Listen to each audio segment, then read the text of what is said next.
अस्सलामुअलैकुम, मैं शाइस्ता इमरान। आज मैं ऐसे 5 पॉइंट्स के साथ आपके सामने हाज़िर हुई हूँ जो कि हम एक अच्छी मैरिड लाइफ के लिए बहुत इंपॉर्टेंट है। और वो ये जो 5 पॉइंट्स हैं, ये हमें शादी से पहले समझ लेने चाहिए, क्योंकि शादी के बाद अगर हम समझने बैठें तो बहुत देर हो चुकी थी कई दफ़ा, और हाँ, ये पॉइंट्स फिर उस वक्त समझ में नहीं आते हैं। मेरा नंबर 1 पॉइंट है कि शादी सिर्फ जो होती है ये वक्ती तौर पे आप इसको समझ लें कि घूमना फिरना या पार्टीज़ या दावतों में जाना या अच्छे कपड़े पहनना, मेकअप, ये बच्चियों के लिए भी और लड़कों के लिए भी, कि वो हनीमून पीरियड नहीं होता शादी। सिर्फ शादी एक लॉन्ग टर्म जो है ना, वो एक एग्रीमेंट होता है जिसमें आपने अपने हस्बैंड का ख्याल रखना होता है, आपने अपने शादी को चलाने के लिए एक दूसरे की म्यूचुअल रिस्पेक्ट एक दूसरे को देनी होती है, सब्र से काम लेना होता है। कभी लड़की का मूड ख़राब हो तो लड़का चुप कर जाए, और कभी लड़के का मूड ख़राब हो तो लड़की चुप कर जाए। छोटी छोटी बातों में अगर दोनों फेयर अप होंगे छोटी छोटी बातों को लेके, तो सिवाय झगड़े का कुछ नहीं होगा। तो कोशिश करें कि शादी को एक खूबसूरत रिश्ता समझ कर निभाएं, ये नहीं कि आप शादी को एक बर्डन समझ के गुजार रहे हैं। और एक दूसरे को इज़्ज़त दें, एक दूसरे की अगर आते जैसे भी हैं उनकी रिस्पेक्ट करें, एक दूसरे के साथ पेशेंस के साथ चलें, और कोशिश करें कि पहले साल के अंदर अंदर आप लोगों की इतनी अंडरस्टैंडिंग हो जाए।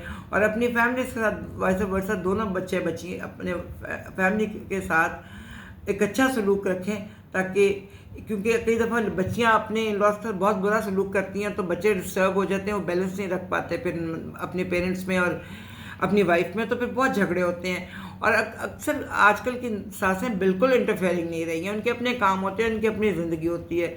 तो कोशिश करें कि आप इस किस्म की गलत हरकत मत करें कि आपको कोई शादी का आपका कोई बुरा उसको कोई अंजाम हो।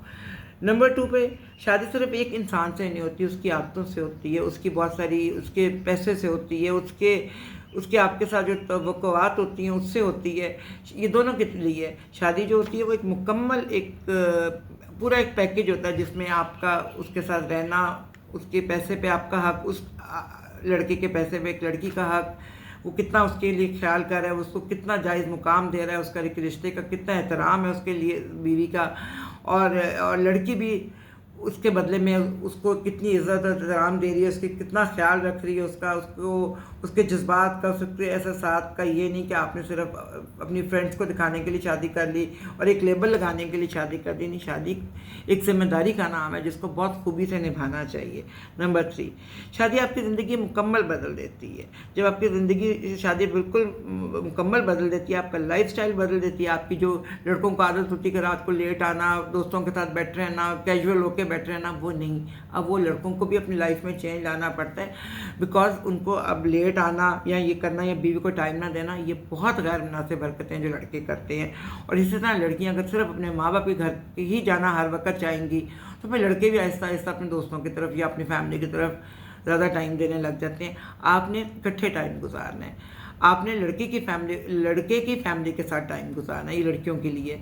और लड़कों को भी चाहिए कि वो बच्चियों के माँ बाप की इज़्ज़त करें, उनका ख्याल करें, उनका एहतराम करें, जिस तरह कि अब अपने पेरेंट्स का करते हैं। क्योंकि बात मुकम्मल इंसाफ की होनी चाहिए। शादी एक जो है ना, वो एक म्यूचुअल रिस्पेक्ट और बहुत सारी ऐसी चीज़ों का नाम है जिसमें एक दूसरे के एहसासात का ख्याल रखना बहुत ज़रूरी है। ये शादी वन साइडेड कभी नहीं चलती, बल्कि दुनिया में कोई रिलेशनशिप भी कभी वन साइडेड नहीं चलता। तो जब शादी, तीसरा पॉइंट है कि शादी आपकी मुकम्मल ज़िंदगी में चेंज लाती है।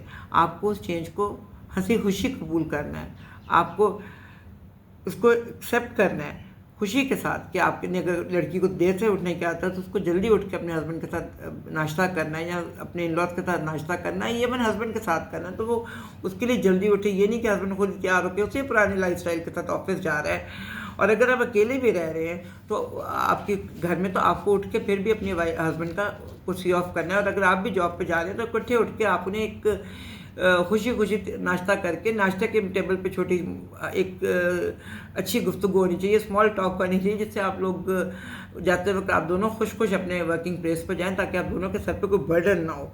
अच्छा, अब हम आते हैं नंबर 4 पॉइंट पे, पुअर कम्युनिकेशन।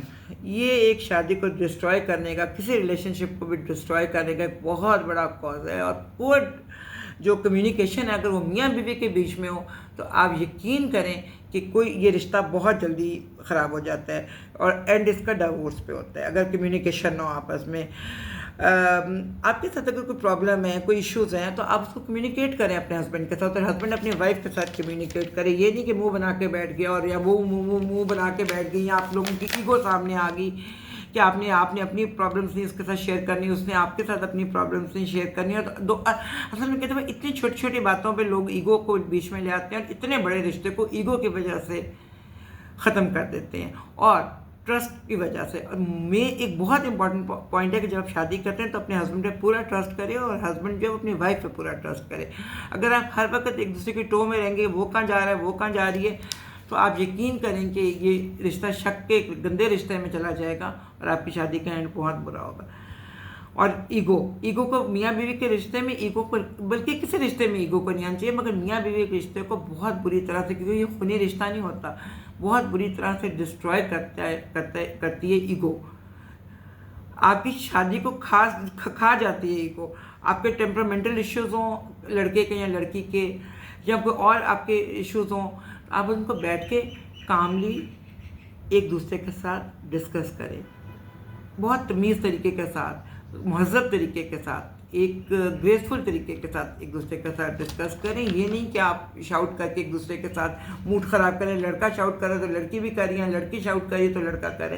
किसी एक को उस वक्त सब्र से काम लेके बड़ी पेशेंस के साथ वो काम एक दूसरे को के साथ कम्युनिकेट करना चाहिए, क्योंकि पुअर कम्युनिकेशन जो होती है शादी में, वो हमेशा शादी के लिए बहुत ज़्यादा नुकसानदेह होती है। अच्छा जी, अब हमारा 5वां पॉइंट आता है कि एक शादी के लिए डेली एफर्ट बहुत ज़रूरी होती है। यानी कि शादी को कितने साल हो जाए, 20 साल हो जाए, 30 साल हो जाए, 2 साल हो जाए, आपने डेली एफर्ट्स आपकी शादी में होनी चाहिए। एक शादी को ज़िंदा रखने के लिए, एक शादी को खुशहाल रखने के लिए आपकी ज़िंदगी में डेली एफर्ट्स छोटे छोटे एक दूसरे के लिए, जिससे आपके हस्बैंड को या आपकी वाइफ को एहसास हो, या हस्बैंड को एहसास हो कि मेरी बीवी अभी भी मेरे लिए कुछ करती है। या हस्बैंड को, बच्चों के बाद कई दफ़ा बच्चियाँ बहुत केयरलेस हो जाती हैं, अपने बच्चों के गिर्द घूम रही होती हैं, और कई दफ़ा मर्द भी अपने बच्चों के अलावा बीवी का सोचना बंद कर देते हैं। तो ये नहीं, आखिर में देखें बच्चे बड़े होकर आपको छोड़ जाते हैं और आप दोनों मियाँ बीवी ही रह जाती हैं। तो आप कोशिश करें कि डेली बेसिस पे आप एक दूसरे के लिए एफर्ट्स करें, क्योंकि ये इसकी बहुत ज़्यादा ज़रूरी है। शादी कोई मूवी तो है नहीं कि जो या ड्रामा तो है नहीं कि इसको आप ऐसे ही चलाते रहेंगे, नहीं। इसमें आपको डेली एफर्ट्स करने हैं, इसमें आपको एक दूसरे के साथ लॉयल रहना है, इसमें आपको एक दूसरे के साथ अंडरस्टैंडिंग के साथ, इसमें आपने ये नहीं करना कि तुम्हारी माँ मेरी माँ, ये चीज़ें शादी के लिए बहुत नुकसानदेह होती हैं। आपने म्यूचुअल अंडरस्टैंडिंग से फैमिली को लेकर आगे चलना होता है, क्योंकि माँ बाप अपना रोल प्ले कर चुके होते हैं आपकी शादी तक। अब आपने शादी को आगे लेकर चलना है, तो जब आपने शादी को लेकर आगे चलना है तो फिर आपको बहुत सारी चीज़ों में कमांड हासिल कर लेना चाहिए। बच्चियों को भी अपने घर में मदर इन लॉ के साथ बैठ के कि मेरे क्या ड्यूटीज़ है, मुझे किस तरह डील करना है, और अगर वो अकेली रह रही है तो फिर भी उसको अपने हस्बैंड के साथ बैठ के चीज़ों को डिसाइड कर लेना चाहिए कि उसकी क्या ड्यूटीज़ है और हस्बैंड की क्या ड्यूटीज़ है। ये नहीं कि सारी ड्यूटीज़ आप एक किसी शख्स पर डाल के खुद अलहदा होकर बैठ जाए कि नहीं मैं ये काम नहीं कर सकती या कर सकता। ये शादी के लिए एक बहुत ही पेनफुल लड़की के लिए भी होता है, ये औरत के लिए भी होता है अगर मर्द इस तरह करे, और मर्द के लिए भी होता है अगर औरत सारी जिम्मेदारियां अपने हस्बैंड पर डाल दे और खुद उसके कहे मुझे कुछ नहीं पता। ऐसा नहीं होता। आजकल दुनिया कहाँ से कहाँ पहुँच गई है। एक दूसरे के साथ डेली एफर्ट्स करें एक दूसरे के लिए।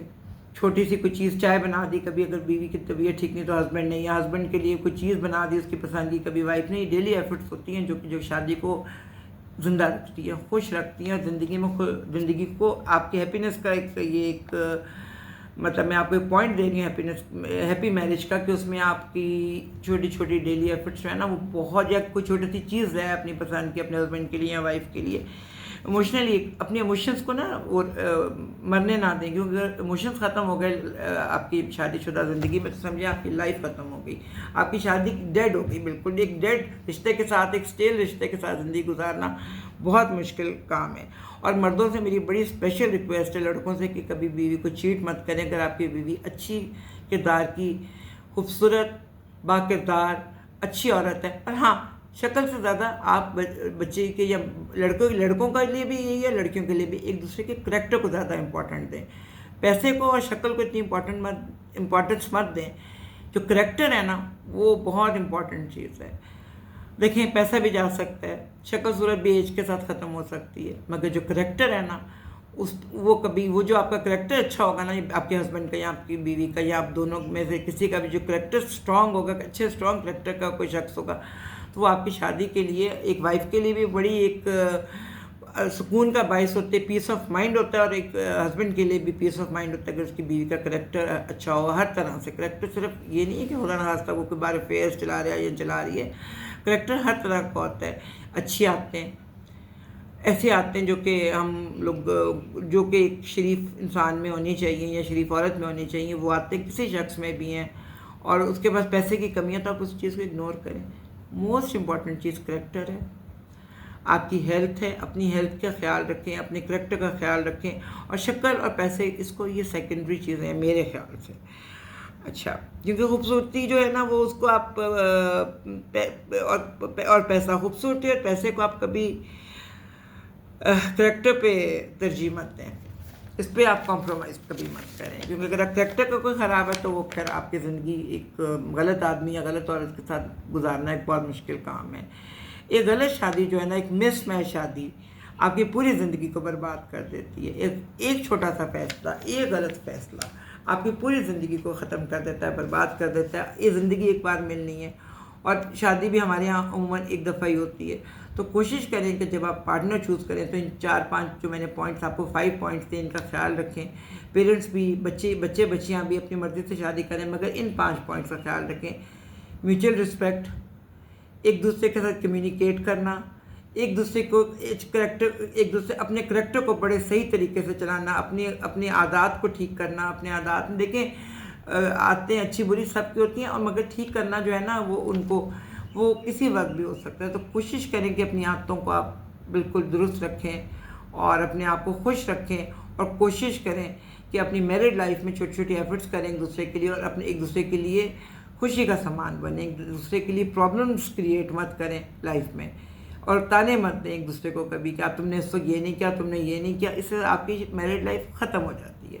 तो मेरी आज ये जो गुफ्तगू थी ना मैरिड लाइफ को लेके, इस पर गौर कीजिएगा, और अगर आपको पसंद आए तो प्लीज़ लाइक भी कीजिएगा। इंशाल्लाह फिर मुलाकात होती है। इजाज़त दीजिए, अल्लाह हाफ़िज़।